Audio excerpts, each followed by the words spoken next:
Hi there, I'm Danny Flexen. Welcome to the latest edition of SecondsOut FLEXpectations. Here every Thursday, 4:30 PM, to look ahead to the boxing action to come over the weekend. And this weekend, we've got one of the biggest fights of the year so far, certainly in the UK, between Amir Khan and long-time nemesis Kell Brook. A fight at least 10 years in the making, and critics would argue at least 5 years too late. But the buzz surrounding the fight, since it was first announced, and even more so during fight week as it gets closer and closer, seems to indicate that it will still do tremendous business despite being past both fighters' primes.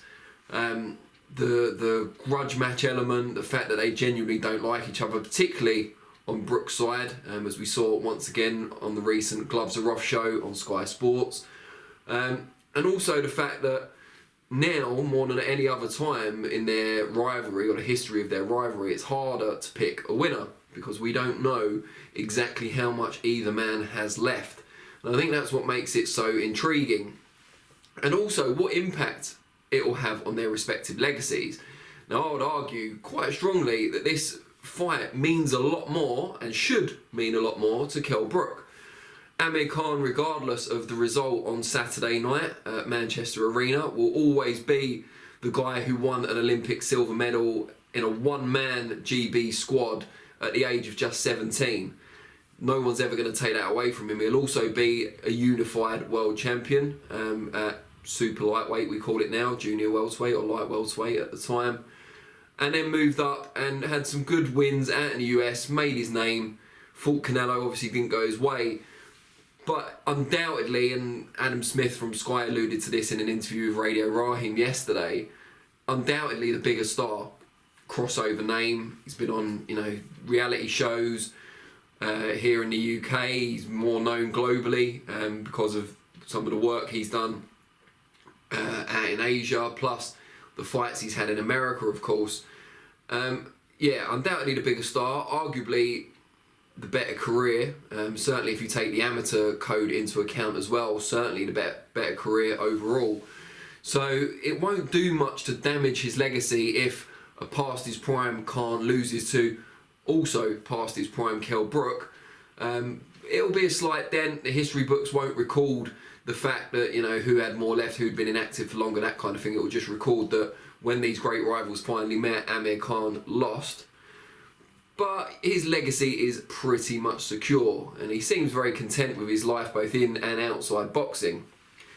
Kell Brook, on the other hand, will always wonder what might have been, even if he wins on Saturday night, I should point that out. He's grown up in the game, kind of in Khan's shadow for a lot of the time, as Adam Smith also said. He's been jealous of Khan and his greater fame over the years, and perhaps greater respect as well, when Brook will feel that in the ring, where it really matters, or it should matter, he's done just as well, if not better. Brook, of course, probably came closer to entering a pound-for-pound list in his prime than Khan did. I think I'd probably give him that. In the days when he first won the welterweight championship, still unbeaten, went to America, beat Sean Porter in his own country, but that reign as IBF champion kind of faltered early on, and a raft or a litany, whatever phrase you want to use, of undeserving, overmatched challengers didn't really do much for Brook's legacy. And then obviously he moved up at short notice, or relatively short notice, not the smartest thing he's ever done, against Gennady Golovkin, and got his eye socket broken and went down to defeat despite a gutsy effort, and then came back down from middleweight back to welter, again not the smartest move, to fight Errol Spence, who, as we've now seen, has grown into an excellent fighter, champion, still unbeaten, and who broke Brook's other eye socket. So those two fights back to back, I think it's widely recognised now, ended any hope of Kell Brook being a top pound for pound fighter. He was right in the fight with Spence. A lot of people had him winning at the time of the stoppage, but ultimately the injuries suffered, the many years struggling to make that 147 pound limit, when perhaps he should have moved up to super welterweight earlier in his career, kind of withering on the vine as well, fighting overmatched challengers when he should have been embracing his prime years and getting the biggest fights possible.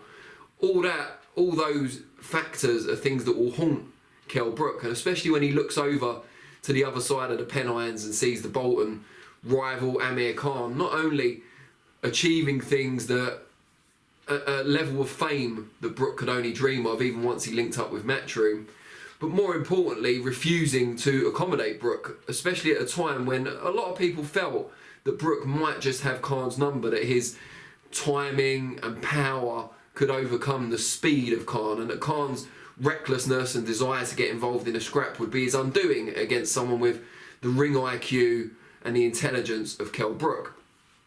All those years passed, and Khan always thought, and you can understand why, he was chasing Floyd Mayweather, he was chasing Manny Pacquiao, never got to fight either of them, eventually got to fight Canelo. But he always felt the Kell Brook fight would be there regardless, and he was proven correct, because they're fighting on Saturday night. It's at £149, which certainly favours Khan, as does the rehydration clause that's in the contract. Remains to be seen whether Brook will adhere to the weight limit, or whether he'll have to pay some sort of penalty if he goes above the weight. Regardless, it's at a time now where Amir Khan, I'm not sure he feels it's more in his favour necessarily to do it in 2022 than it was 5 years ago or 7 years ago, but I think he's more content with his lot in boxing, and realises that if he is to lose this fight to Kell Brook, and he'll be going in fully believing he can win, but if he does lose, it's not the end of the world for him. Brook, on the other hand, if Amir Khan haunts him now, imagine how much it will haunt him if he loses to Amir Khan, if this is their only showdown, and he'll always believe in the back of his mind that if they'd have met prime for prime, he'd have won that fight. That would be just so hard to live with for Kell.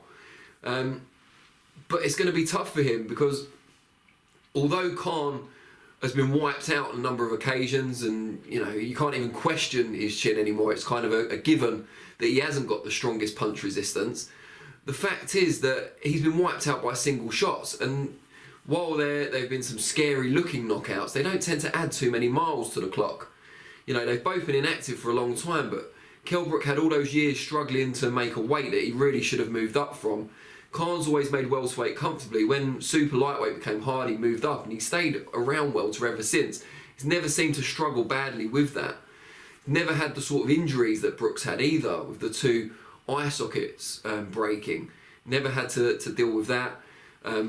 Brook's had these issues outside the ring as well. I mean, so's Khan, but Brook's have been more physically draining and dangerous than Khan's have, albeit they've provided us with a lot of entertainment over the years. So you've got all that, but more importantly, Khan's been in a few wars. He gets involved when he doesn't need to. He's been dropped by fighters who aren't as good as him, don't have his ability. But Kell Brook's been in some really gruelling fights, and when you add that to struggling to make weight, then going into a really hard fight as well, the Spence fight, the most recent example, obviously Crawford didn't last long enough to become gruelling. It's hard to see how Brook can have left as much as he had previously, and as much as Khan, because Khan's fought sporadically, but the speed still seems to be there, and that's his main attribute. He needs a good game plan, the ring IQ, but he's got Bomac in the corner. He's been training very, very hard by all accounts at the Terence Crawford and Bomac gym out in Omaha, Nebraska. He's really put his all into preparation for this fight. And I'm not saying Brook hasn't. He's been training out in Future Ventura, Dominic Ingle, and all the guys as you would expect. And just to make a weight, he'll probably have to train incredibly hard. And he'll never be more motivated for a fight than he is for this one. He can't stand Khan. But I just feel like Amir's probably got a little bit more left in the tank. I don't think he wants it more. I think Brook undoubtedly is the one who wants it more at this stage of their careers, and maybe always wanted it more, but Khan wasn't willing to accommodate him until now. But I think while he wants it more, I don't think he's got the necessary reserves to pull it off necessarily. I think if I'm going to make a prediction, I think probably should do predictions now and again, seeing as this is a preview show. I am going to go for Khan to win, probably on points, although I wouldn't rule out a mid to late stoppage. It wouldn't shock me if Brook won. It wouldn't shock me if he takes Khan out. He certainly can still punch, and that's what they say is the last thing a boxer loses. But I just feel at this stage of their careers, Khan's kind of done it at the right time. He's kind of aged Brook out of it a little bit, as Floyd Mayweather was often famous for doing. I think Khan's learnt that lesson well, and I think he'll just have a bit more there at this age and this stage than Brook. But I could be wrong, so we will find out. But I think who has the most left is certainly the crucial factor in terms of who wins the fight. But I'll be watching Sky Sports box office Saturday night. A lot of people criticised it being a box office fight when it was first announced, but you know, I've seen so many people now just like, take my money, I can't wait to see it, and I'm certainly in that camp. I can't wait to watch it, whatever the outcome is. Decent enough undercard as well, although most people buying the fight, buying the show will be doing so for the main event. We get to see Natasha Jonas fighting for a world title up at Super Welter. Olympic bronze medalist Fraser Clark make his professional debut, and Vidal Riley make his UK debut, as well as some other fighters on the show. So looking forward to that. I want to know what you guys think. Who wins Khan Brook and how? Let me know in the comments below, and I will respond to some of them. I'll be back on Monday to reflect on the show in the aptly titled Reflections, 4:30 p.m. And then next week, Thursday, will be the next FLEXpectations, same time. I'll be looking ahead to Lawrence Okoli against Mikhail Sislak, which is on a Sunday night. And of course, Josh Taylor's undisputed super lightweight title defence against Jack Catterall up in Scotland. So plenty to look forward to, but not least, Khan versus Brook.